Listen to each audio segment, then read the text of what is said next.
Hello everyone, जय शारदिमा बच्चों। देखो बच्चों, हमने जो पहली रीडिंग जो करी थी जिस चैप्टर की, उसी चैप्टर की हम थोड़े से एक्सप्लेनेशन समझेंगे, थोड़ा अर्थ समझेंगे कि इस कहानी में आपको क्या शिक्षा मिलती है। आपको इस कहानी में समझना है कि हमको किसी के साथ कैसा क्या व्यवहार करना चाहिए, किसी की कैसे मदद करनी चाहिए, क्या सूझबूझ यानी कि कैसे किस दिमाग से हमको काम करना चाहिए। ये सारी बातें हम इस कहानी में सीखेंगे, ठीक है।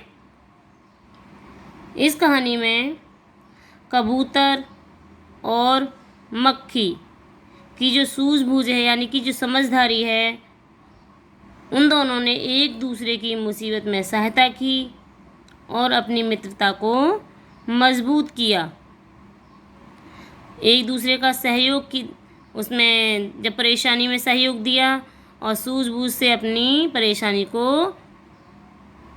समझा और उसका समाधान किया। वो दोनों एक सच्चे मित्र थे ना, इसलिए उन दोनों ने अपनी सूझबूझ से एक दूसरे की सहायता की।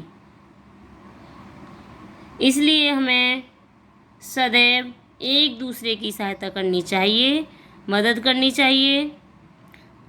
और फिर जब हमारी कोई सहायता करता है, मदद करता है, तो हमें उसके बाद क्या बोलना है? धन्यवाद। धन्यवाद कहना चाहिए, थैंक यू बोलना चाहिए अगर कोई हमारी हेल्प करता है, ठीक है। ऐसे इस कहानी में है, ऐसे ही हमें इस कहानी में शिक्षा मिलती है कि मुसीबत के समय काम आने वाला मित्र ही सच्चा मित्र होता है। जैसे कबूतर ने रानी मक्खी की सहायता की, उसे सरोवर में डूबने से बचाया, तो मक्खी ने भी कबूतरों को शिकारी के जाल से छुड़ाने में सहायता की। समझ गए?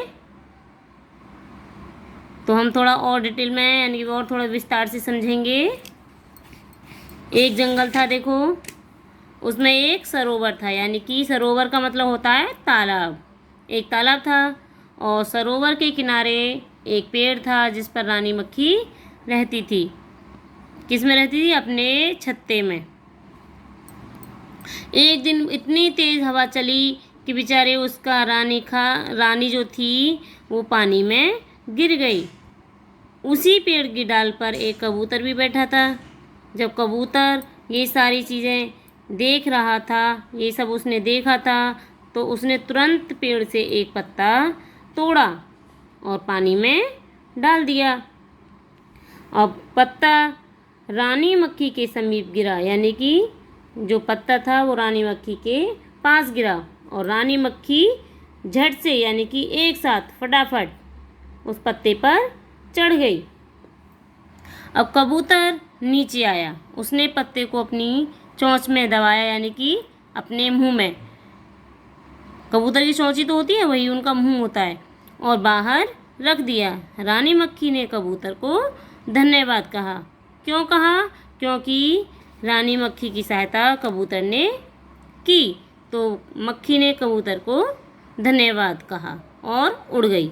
एक दिन ऐसे ही जंगल में एक शिकारी आया, उसने ज़मीन पर कुछ दाने डाल दिए। कबूतर दाने खाते हैं ना, तो उसने शिकारी ने ज़मीन पर कुछ दाने डाल दिए और पेड़ के पीछे छिप गया।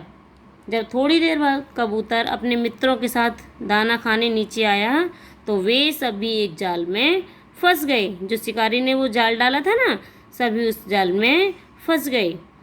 उसी समय शिकारी वहाँ आ गया और रानी मक्खी ने देखा कि जाल में सभी कबूतर फंसे हुए हैं और शिकारी को भी देखा। फिर उसने वह तुरंत दूसरी मधुमक्खियों को लेकर आ गई, यानी कि अपनी सहेलियों को लेकर आ गई, जो जितनी भी मक्खियाँ उसके साथ रहती थीं।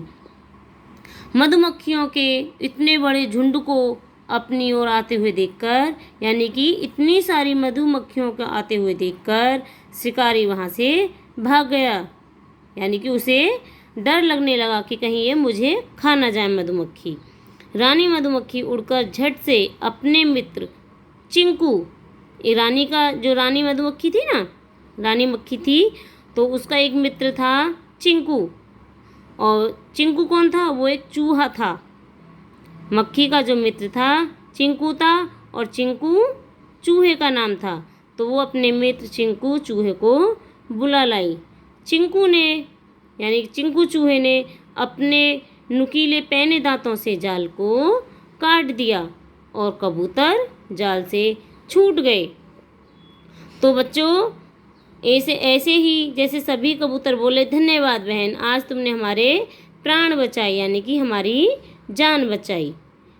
तो अब आपको समझ में आया कि एक मधुमक्खी की जान पहले किसने बचाई थी? कबूतर ने। कबूतर ने पहले मधुमक्खी की जान बचाई थी। जब मधुमक्खी अपना यानी कि सेफ थी, सुरक्षित होकर चली गई, उड़ गई, तो फिर शिकारी ने कबूतर को अपने जाल में फंसा लिया। जब मधुमक्खी ने देखा कि शिकारी कबूतरों को मारने वाला है, ले जाने वाला है, तो वो अपने मित्र चिंकू चूहे को बुला लाई और उसने कबूतरों की जान बचाई। ऐसे ही एक दूसरों ने अपनी समझदारी से मुसीबत में सहायता की और अपनी मित्रता को मजबूत किया, यानी कि अपनी दोस्ती को अच्छा बनाया। ऐसे ही बच्चों, आपको अपनी दोस्ती को अच्छे बनाए रखना है। अगर आपका कोई फ्रेंड है, ठीक है, तो उसकी आपको सहायता करनी है और उसको आपकी सहायता करनी है मुसीबत में, ठीक है। हमको मधुमक्खी और कबूतरों से ही शिक्षा मिलती है नहीं, कि दोनों ने एक दूसरे की कैसी जान बचाई, दोनों सुरक्षित हो गए थे ना। तो ऐसे ही हम सभी को एक दूसरे की सहायता करनी चाहिए, समझदारी से काम लेना चाहिए। ओके।